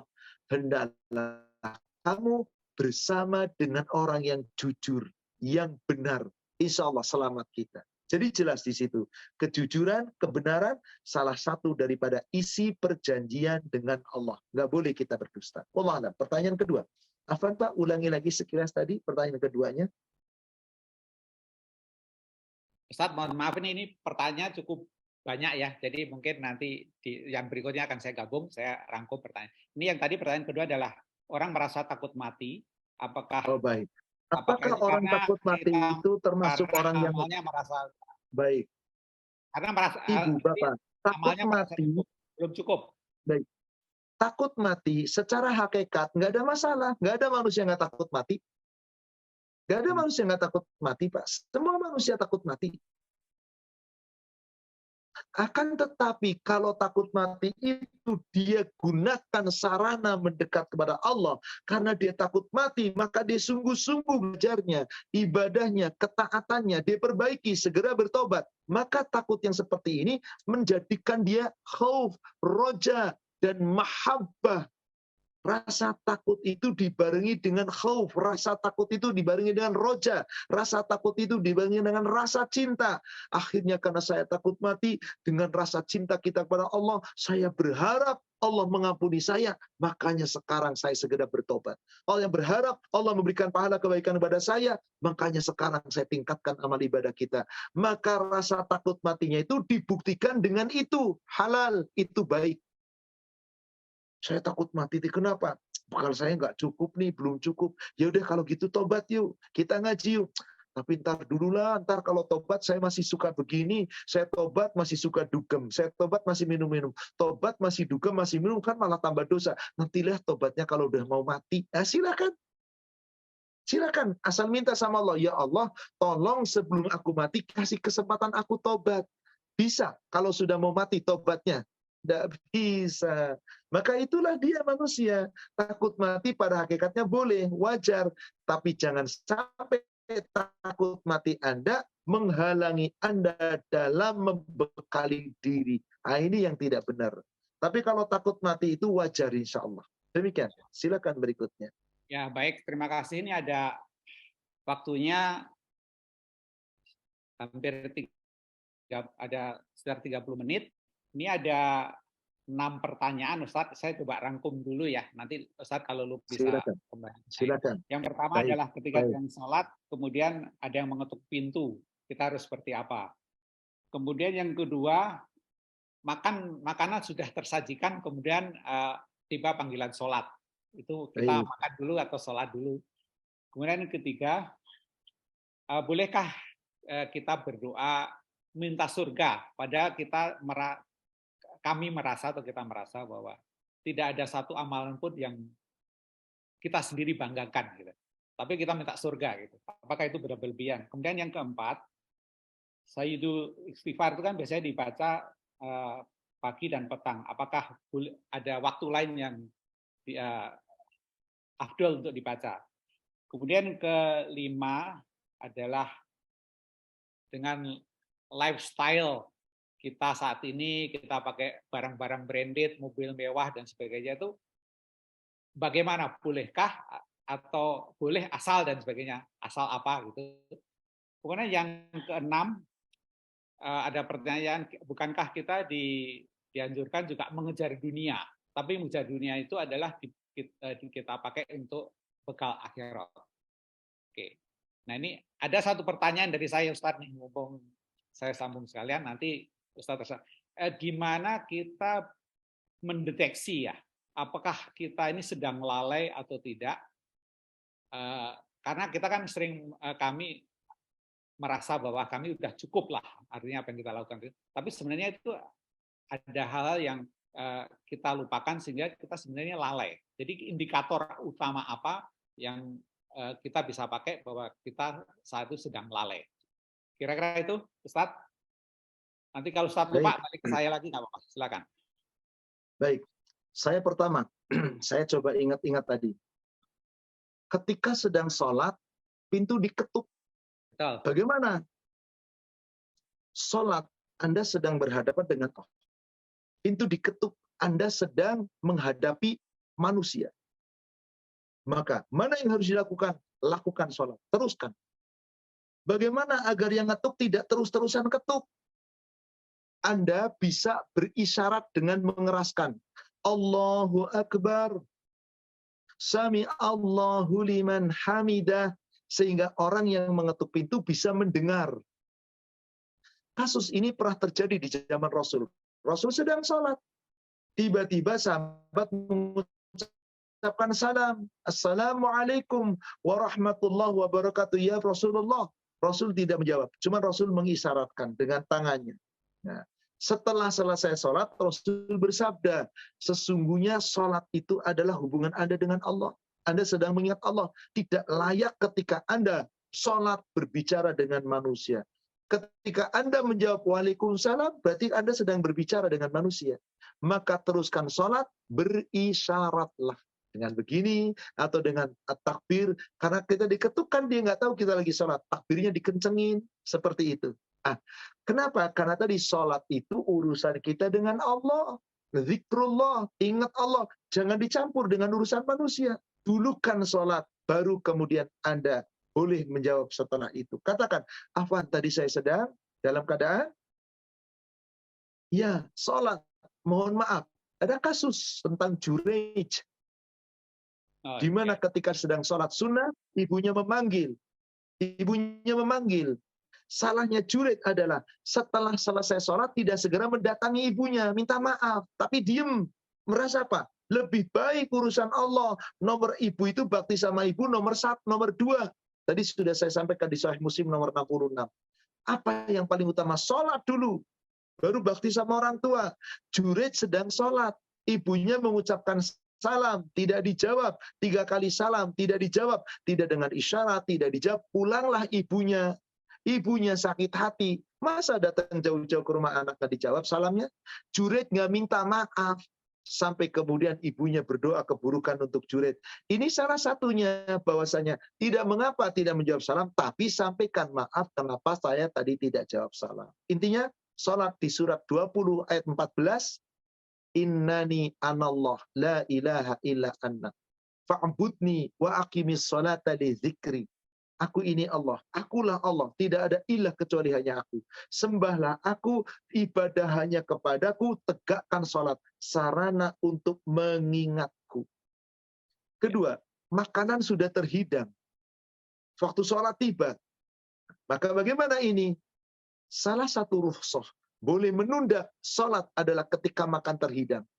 Kata Rasulullah, apabila makanan terhidang dan kamu dalam keadaan lapar, waktu sholat tiba, hendaklah segera makan dulu. Seperti ada orang-orang tertentu ketika buka saum, dia kalau makannya cuma sedikit nggak bisa, malah masalah di perut. Dia makan langsung, minum sejenak, makan langsung. Sehingga sholat jamaahnya ketinggalan, halal dalam hal ini. Kenapa? Karena memang ada hadis yang menyampaikan bahwasanya apabila makanan telah terhidang, boleh kamu tunda sholatnya, selesaikan dulu makannya. Ketiga, Ustaz, saya sedikit interrupt sebentar mengenai sholat tadi. Kalau seandainya kita lagi sholat sunnah ya, kemudian diketok, boleh membatalkan nggak, Ustaz? Maksudnya membatalkan untuk apa ini? Nanti diketok tadi, pintu diketok, kemudian kita lagi sholat sunnah, bukan sholat wajib. Meskipun sholat sunnah, jangan dibatalkan. Teruskan, isyarat saja tadi. Kecuali sepertinya yang ngetok pintu luar biasa, ada kepentingan, dok, dok, dok, terus. Anda nggak bakal khusyuk, tinggalkan. Tinggalkan. Karena darurat seperti ini. Dan nggak mungkin orang tamu biasa kedoknya sampai begitu. Pasti ini mungkin ada sesuatu. Nggak bakalan konsentrasi Anda. Sudah batalkan. Semoga dimaafkan. Semoga dimaafkan. Baik. Pertanyaan ketiga tadi. Minta surga. Subhanallah. Ada hadis riwayat Imam An-Nasai dan Tirmidzi dari Anas bin Malik. Man sa'alal jannah thalatha marrat. Barang siapa yang meminta surga kepada Allah 3 kali, maka qalatil jannah, surga akan berkata, mohon kepada Allah, Allahumma, wahai Allah, udkhiluhu, masukkan dia ke dalam surga 3 kali. Apabila seorang hamba berdoa, ya Allah jauhkan dari neraka, neraka berkata, ya Allah jauhkan dia dari neraka 3 kali. Rasul saja berdoa minta surga, maka kita nggak bisa surga. Ustadz, katanya ibadah itu ikhlas. Yang namanya ikhlas itu karena mengharap surga, mengharap wajah Allah, mengharap ketemu Allah di surga. Maka kita bisa berdoa, Allahumma inni as'alukal jannah wa a'udzubika minan nar. 3 kali. Siapa yang berdoa ini, minta surga 3 kali, minta terhindar dari neraka 3 kali, surga mohon kepada Allah, ya Allah masukkan orang ini ke dalam surga. Ya Allah masukkan orang ini ke dalam surga. Neraka berkata, ya Allah jauhkan orang ini dari neraka. Ini hadisnya sahih. Riwayat Imam An-Nasai dan Imam At-Tirmidzi. Maknanya apa? Boleh kita minta surga, berharap masuk surga. Loh memang kita cita-citanya masuk surga kok. Masa nggak pengen masuk surga? Demikian. Yang keempat, Afwan tadi Pak, saya khilaf.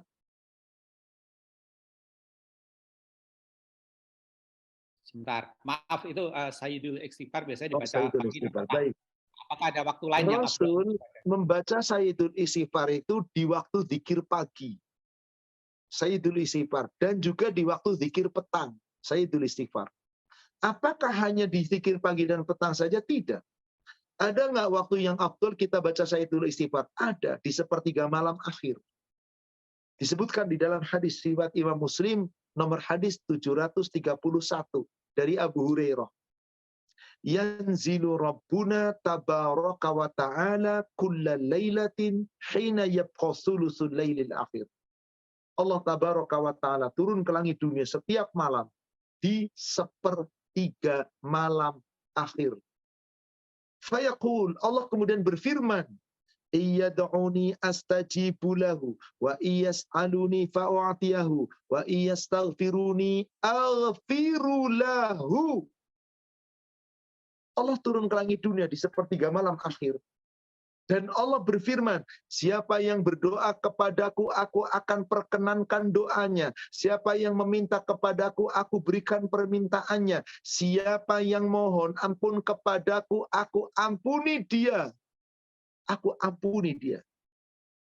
Jadi Allah man yad'uni fa'astajibu lahu. Siapa yang berdoa, aku ijabah doanya. Wa may yas'aluni fa'utiyahu. Yang meminta kepadaku, aku beri. Wa may yastaghfiruni. Siapa yang mohon ampun, aku ampuni. Maka sayyidul istighfar, salah satu waktu yang paling mustajab adalah baca setelah Anda selesai sholat malam, di akhir malam, sebelum waktu subuh. Maka ciri orang takwa itu mohon ampunnya lebih banyak di sebelum waktu subuh, di sepertiga malam akhir. Lihat surat Ali Imran, surat 3, ayat yang ke-17. Ciri orang takwa. Apa itu ciri orang takwa? As-sabirina was-sadiqina wal-qanitina wal-munfiqin wal-mustaghfirina bil ashar. Orang-orang yang sabar, orang-orang yang jujur, orang-orang yang taat, orang-orang yang berinfak, dan orang yang banyak mohon ampun pada akhir malam. Maka sayyidul istighfar, Anda baca sebelum waktu subuh, ini salah satu waktu yang paling afdal. Mohon ampun kepada Allah. Wallahu a'lam. Pertanyaan kelima, tadi apa? Lifestyle ya, gaya hidup ya. Ya, Ustadz izin saya bacakan ya supaya tidak salah tafsir. Ada hadis tentang adab berpakaian dan berhias. Jika kita berlebihan berpakaian, maka Allah akan memakaikan pakaian kehinaan di akhirat. Lalu bagaimana dengan Gimana? Ada hadis tadi bagaimana, Pak? Ada hadis tentang adab berpakaian dan berhias. Jika kita berlebihan dalam berpakaian, maka Allah akan memakaikan pakaian kehinaan di akhirat kelak. Lalu bagaimana dengan yang masih suka dengan branded, dengan kendaraan yang mahal, sementara kita tahu bahwa dengan memakai semua itu pasti ada rasa bangga di dalam hati. Lengkapnya demikian pertanyaannya. Baik. Coba kita lihat surat Al-A'raf ayat yang ke-31. Sebelum ayat 31, Al-A'raf ayat 26-nya dulu. Ya bani Adam khudhu, ya bani Adam qad anzalna alaikum libas. Hai anak cucu Adam, sesungguhnya Allah telah menjadikan untukmu pakaian. Yuwari sawatikum. Warisha, pakaian itu adalah tujuan utamanya, menutup auratmu dan perhiasan bagimu, keindahan bagimu. Jadi Anda berpakaian untuk indah, sehingga dengan branded, Allah katakan itulah pakaian. Tapi ingat yang paling utama, nutup aurat. Maka di ujung ayat yang Allah katakan, walibasut taqwa dzalika khair. Pakaian takwa itu yang lebih baik. Dzalika min ayatillah la'allahum yatadzakkarun. Yang demikian itu salah satu dari tanda kekuasaan Allah, peringatan Allah agar kamu mau diberi peringatan supaya kita ingat. Jadi yang penting apa di sini? Tujuan memakai pakaian adalah nutup aurat. Dan boleh tampil indah, boleh. Nanti pertanyaan tentang brandednya, yang mahalnya, dan seterusnya, gaya hidup, kendaraan, saya akan jawab setelah ini. Coba perhatikan sekarang. Bapak-bapak, kadang orang keliru. Ibu-ibu kadang keliru. Ya Allah, yang namanya mau bergaul dengan manusia, pakaiannya indah, mahal, kinclong. Giliran mau sholat, mukena. Udah dipakai berhari-hari, lecek, kecil, dipakai. Ngadep Allah cuman mukena. Giliran Anda tampil di hadapan manusia, hebat. Anda keliru. Lihat surat yang sama ke ayat 31. Ya bani Adam, hai anak cucu Adam, khudhu zinatakum inda kulli masjid. Pakailah pakaianmu yang indah setiap kamu mau sholat, mau masuk masjid, mau tunduk, mau sujud. Pakai yang indah. Wakulu, silakan kamu makan. Washrabu, silakan kamu minum. Berpakaian, kamu makan, kamu minum. Ingat, tolong perhatikan di ujung ayat ada kalimat wala tusrifu, jangan berlebih-lebihan. Innahu la yuhibbul musrifin. Allah nggak suka orang yang berlebihan. Israf. Mobil kita berdua suami istri, katakanlah yang agak mahal 300 juta lah, 400 juta. Bisa. Kenapa beli yang 2 miliar? Kenapa kok 2 miliar? Pakaian Anda nutup aurat, katakanlah 500 juta, 500 ribu, 1 juta. Kenapa beli yang 10 juta? Jilbab Anda yang penting nutup aurat. 500 ribu saya rasa sudah mahal dan bagus. Kenapa jilbab aja 4 juta Anda beli? Branded Ustadz, merek Ustadz. Nah, yang akan ditanya oleh Allah tentang kenapa Anda beli berlebih-lebihan. Nanti sifat ujub barangkali, ada riak barangkali, ada sum'ah barangkali. Jangan-jangan sombong. Ini Pak, kesombongan itu yang nanti tanggung jawabnya di akhirat. Berat. Tapi sekedar indah, tidak berlebihan. Halal kok. Tapi kalau berlebihan, semuanya akan dimintai tanggung jawab. Bukankah di surat 102, surat At-Takatsur, di ayat ke-8, Allah berfirman, Summa latus alunna yauma idzin anin na'im. Kemudian kamu semua akan ditanya oleh Allah nanti pada hari di akhirat tentang nikmat yang Allah telah berikan kepada kamu. Semua kenikmatan ditanya. Silakan wahai saudara sekalian yang suka pakai branded tadi.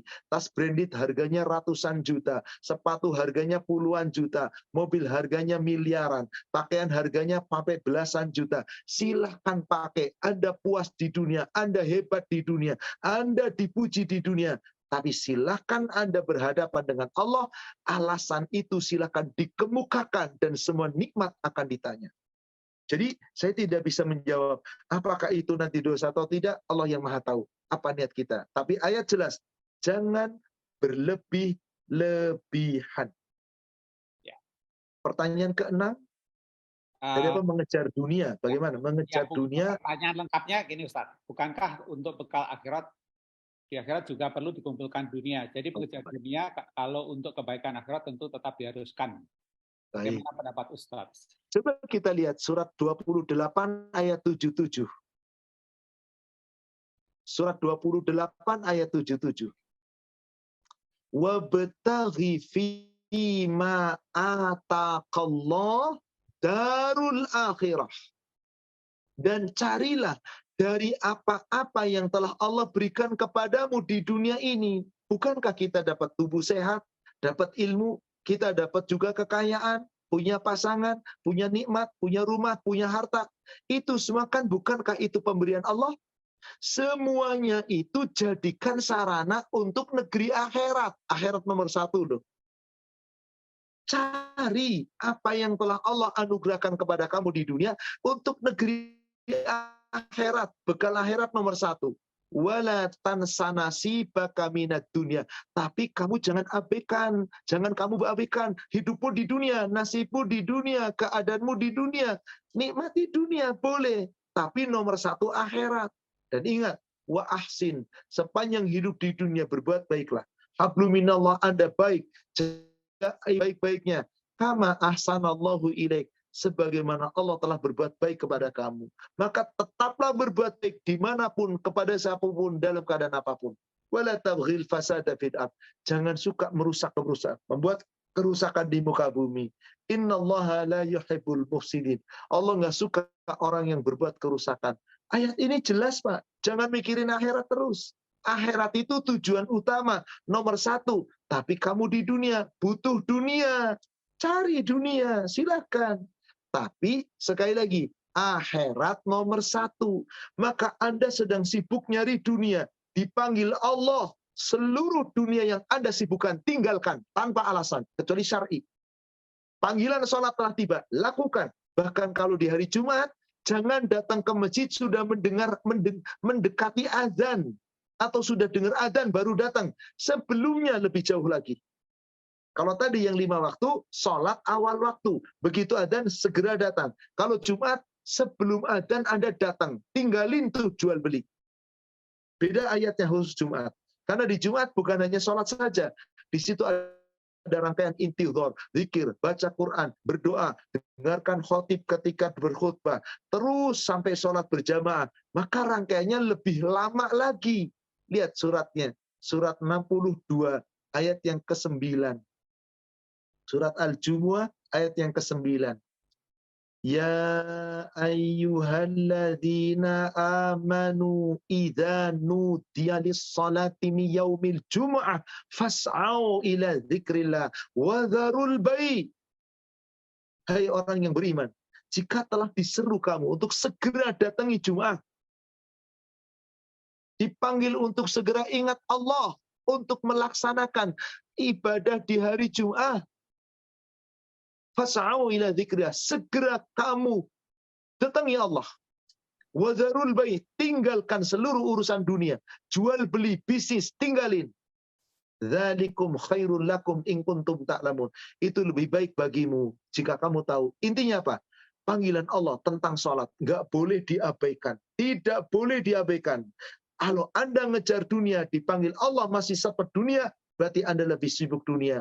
Anda ngejar dunia, tiba-tiba dipanggil Allah, tinggalkan dunia, segera panggilan Allah. Ini ciri orang yang sesuai dengan surat tadi, surat 22 ayat yang ke-77. Wallahu alam. Tadi terakhir kalau nggak salah, apa indikasi kalau saya, apa tadi Pak? Indikator untuk mengetahui bahwa kita sedang lalai. Saya pakai kata sedang ini tidak selalu jadi. Iya. Sedang lalai atau sedang. balik. Contoh yang paling sederhana gini Pak. Ibadah yang paling utama dari seluruh ibadah itu apa tadi? Salat. Awwalu ma yuhasibu bihin nas as-salat. Yang pertama kali akan dihisab dari amal ibadah manusia adalah salat. Indikasinya di salat. Kalau Anda mendengar Allahu Akbar, hayya 'alas shalah, hayya 'alal falah, kok masih asik dengan Instagram Anda, dengan bisnis Anda, dengan dunia Anda, jelas Anda sedang lalai. Jelas Anda sedang lalai. Satu dulu. Maka bukankah Allah berfirman di surat Al-Ma'un, surat yang ke-107, ayat yang ketiga, fawailul lil musallin alladzina hum an salatihim sahun. Celaka orang sholat. Siapa? Orang yang sholat tapi suka lalai. Apa itu ciri-ciri lalai? Dipanggil sholat tapi tidak segera datang. Demikian. Kan ayat yang keempat Al-Fatihah. Fawailul lil musallin. Celaka orang sholat. Loh kok bisa celaka? Sholatnya tidak segera, lalai. Maka urusan sholat tidak bisa dilalaikan, Pak. Apa cirinya Anda sedang lalai terhadap Allah? Itu yang paling utama nih. Dari sisi sholat dulu. Perhatikan sholat Anda. Kalau Anda masih suka nunda-nunda sholat, tandanya Anda lalai. Kalau Anda suka menunda sholat. Kenapa? Satu-satunya panggilan Allah yang terdengar oleh telinga kita setiap hari 5 waktu. Sholat. Dan ingat, sholat panggilan Allah. Kalau sudah dipanggil, penuhi. Jangan ditunda. Surat 24 ayat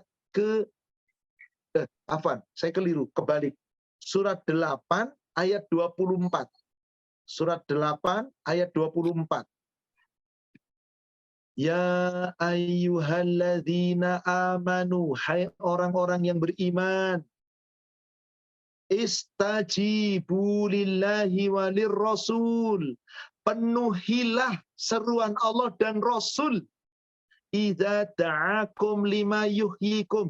Jika Allah dan Rasul memanggil kamu, menyeru kamu pada sesuatu yang bisa memberi kehidupan untukmu. Sekarang saya tanya. Maaf, menurut Pak Catur, panggilan Allah dan Rasul itu apa sih Pak yang selalu kita dengar? Ya, sholat yang pertama. Adzan. Suara siapa Pak itu Pak? Suara Muadzin. Muadzin. Ya, betul, Yang nyuruh muadzin siapa Pak? DKM, pengurus masjid. Ya. Yang nyuruh pengurus masjid siapa Pak? Rasul. Tersebut di dalam hadis nomor 211 Bulughul Maram. Rasul bersabda, "Idza hadara waqtus shalah falyu'adzin lakum alaikum." Apabila telah datang waktu sholat, hendaklah seorang di antara kamu azan, panggil untuk yang lain. Karena ada hadis ini, jadi siapa yang nyuruh adzan?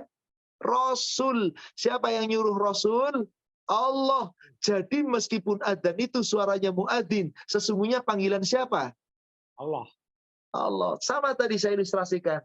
Pak Catur disuruh direktur manggil saya. Pak Catur nggak langsung manggil saya, melalui mulutnya office boy. Office boy ngomong ke saya, Pak Ahmad, dipanggil Pak Catur. Ah, nggak percaya, mana suaranya Pak Catur? Kamu yang manggil, saya yang nyuruh Pak Catur. Ah, kagak percaya. Saya percaya kalau langsung dengar suaranya Pak Catur. Ditabok saya oleh Bapak. Jadi adzan itu suaranya muadzin. Yang nyuruh muadzin tiap-tiap DKM di musolanya. Yang nyuruh adalah Rasul tiap waktu sholat tiba. Yang nyuruh Rasul Allah. Gimana tadi surat 8 ayat 24? Nggak ada pilihan lain, Pak. Segera. Anda suka nunda-nunda sholat, berarti tandanya Anda lagi lalai. Kalau sudah sholat saja ditunda, baca Quran ditunda, lalai lagi. Biasanya sholat sunnah dikerjakan, diabaikan sholat sunnah, lalai lagi. Anda biasanya ngomongnya jujur, dijaga, tiba-tiba dusta, lalai lagi. Anda nggak jaga pandangan mata, kemana-mana jelalatan, lalai lagi. Subhanallah, akibat melalaikan sholat, akhirnya betapa banyak merembet kemana-mana. Kalau Anda nggak lalai dengan sholat, dijamin oleh Allah.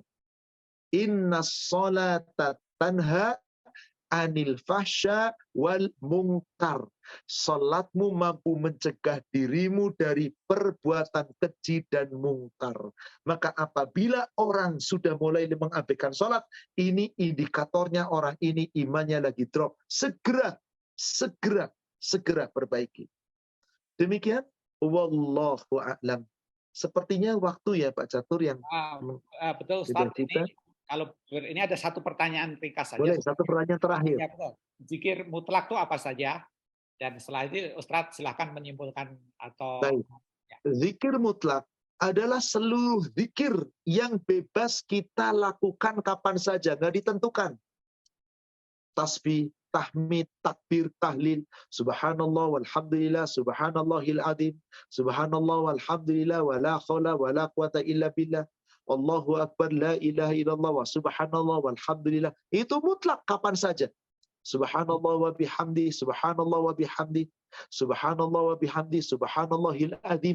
Itu semuanya mutlak, terserah kapan saja. Waktunya bahkan tidak dengan wudu, nggak ada masalah. Lalu apa itu zikir muqayyad? Zikir muqayyad itu zikir yang sudah diatur waktunya.